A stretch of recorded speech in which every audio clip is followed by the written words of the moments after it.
अच्छा, और दूसरा कैसे? और दूसरा एक प्रोसेस है, इस प्रोसेस के द्वारा जो है ना आप अपने वायु को जो है, वायु को क्या रख सकते हैं, संतुलित रख सकते हैं। तो वो क्या है भाई? तो वो एक है प्राकृतिक चिकित्सा में फास्टिंग, जिसको उपवास कहते हैं। उपवास का अर्थ होता है, आज हम बता देते हैं कि उपवास का क्या अर्थ होता है। उपवास का अर्थ होता है, उप माने होता है बगल में, ठीक है ना।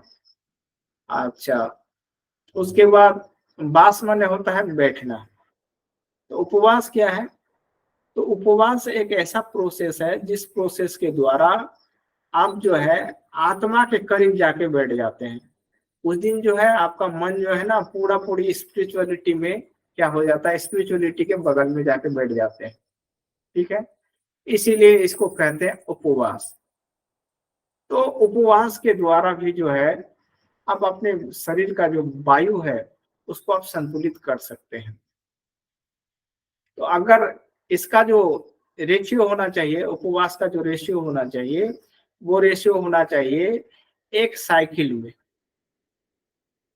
या फिर एक फेज में होना चाहिए। अब जैसे मान लीजिए 15 दिन में करते हैं तो फिर 15 दिन में ही कीजिए, फिर 15 दिन में ही कीजिए। तो 15 दिन वाला फेज सबसे अच्छा है, और साप्ताहिक वाला भी फेज अच्छा है, और महीना वाला भी फेज ठीक है, ठीक है। लेकिन अगर जरूरत पड़े तो साप्ताहिक कर सकते हैं। तो साप्ताहिक जो लोगों का उम्र कम है वो लोग साप्ताहिक करें, जो लोग थोड़ा उससे ज्यादा हो गया तो कम से कम 15 दिन वाला फेज सही है, ठीक है। तो 15 दिन वाला फेज सब लोग कर सकते हैं। तो इसीलिए 15 दिन में एक साइकिल, 15 दिन में एक साइकिल, पूरे महीना में हाफ हाफ साइकिल करके जो है ना एक साइकिल पूरा हो जाएगा आपका। तो इसीलिए 15 दिन बाद जो है ना आप फास्टिंग कर सकते हैं। तो किसी दिन को भी चुन लीजिए, सोमवार, मंगलवार, बुधवार, ठीक है, वो अच्छा है। अब हम लोग जैसे चुने हुए हैं, जैसे आज एकादशी है तो एकादशी को हम फास्टिंग मारते हैं। हर एकादशी मेरे लिए फास्टिंग रहता है, और मैं सुबह से शाम तक और शाम से फिर सुबह तक कुछ नहीं लेता हूँ, सिर्फ पानी छोड़ के कुछ नहीं। मैं पानी पीते रहता हूँ, अपना काम करते रहता हूँ। ये नहीं कि थोड़ा बैठ जाना है, सब काम करते हैं, काम में कोई बाधा नहीं होता है, ठीक है।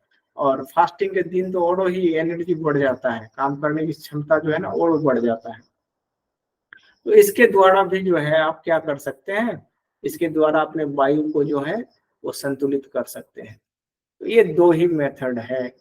इस दो मेथड को लेकर अब अपने 10 वायु को जो है, अपने प्राण शक्ति को जो है मजबूत बना सकते हैं, अपने वाइटलिटी को जो है मजबूत बना सकते हैं। और दुनिया में दूसरा कोई मेथड नहीं है कि अब अपने वाइटलिटी को जो है, अपने वाइटल फोर्स को जो है, अपने प्राण वायु को जो है मजबूत रख सके, ठीक है ना। ऐसा देखा गया है, ऐसा पढ़ाया देखा गया है। फास्टिंग करने का कुछ नियम है, ठीक है, उसको जान लेना जरूरी है। जिसको जरूरत होगा वो लोग जान लेंगे। और अच्छा ढंग से फास्टिंग होना चाहिए, काहे कि फास्टिंग का मतलब होता है कि आप रोटी खा रहे हैं, आप हलवा खा रहे हैं, ठीक है ना, आप या फिर फल खा रहे हैं। तो फल खा के भी फास्टिंग होता है, लेकिन वो फास्टिंग में वायु संतुलित नहीं होता है। फास्टिंग माने फास्टिंग, ठीक है। और फास्टिंग कितना देर का होना चाहिए जो कारगर है। और एक दिन मैंने बताया था कि फास्टिंग के द्वारा जो है ना बड़े बड़े रोगों का उपचार कर सकते हैं, ताकि इस जगत में जो है एक यूनिवर्सल डॉक्टर है और एक यूनिवर्सल डॉक्टर नहीं है। एक लेडीज डॉक्टर है, एक जेंट्स डॉक्टर है।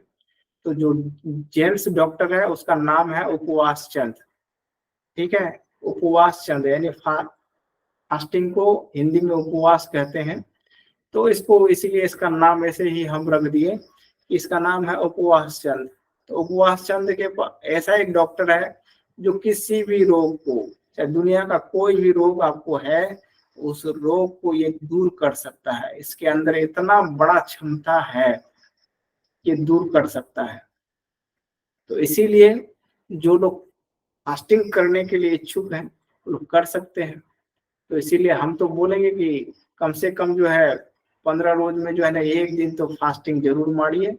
उससे आपको जीवन भर शरीर में किसी तरह का तकलीफ नहीं होगा, आप सदा ही खुश रहेंगे, ठीक है। एक ही सदे सब साधे सब जाए, रही मन मूल ही सींचियो, भूले फले अधाय। ठीक है, तो रहीमन कवि का ये एक दोहा है, तो इसको थोड़ा हम कोट करते हैं आप लोगों के सामने कि क्या है इसका अर्थ। एक ही सधे सब साधे सब जाए, रहीमन मूल ही सींचियो, फूले फले अगाए। एक के सधने से सब चीज सधा जाता है। अब जैसे रहीमन बोलते हैं कि अरे वो पत्ता फूल इसमें पानी आप क्यों दे रहे हैं, पौधे का जड़ में डालिए, पत्ता को भी पानी मिल जाएगा, फूल को भी पानी मिल जाएगा, हर चीज, फल को भी पानी मिल जाएगा, हर चीज को फल पानी मिल जाएगा। तो इसीलिए जड़ में पानी डाल दीजिए और बाकी का सारा चीज जो है अपने आप ठीक हो जाएगा, वो सब सारा चीज ठीक हो जाएगा। तो इसीलिए ये जो है फास्टिंग जो है ये उपवास है। अगर कुछ नहीं जानते हैं आप, ठीक है, दुनिया में कुछ नहीं जानते हैं, तो फास्टिंग को मजबूती के साथ पकड़ लीजिए, 1 डे वाला फास्टिंग, एकदम सदा खुश रहिए। ठीक है, सदा, कहीं कुछ दिक्कत नहीं होगा।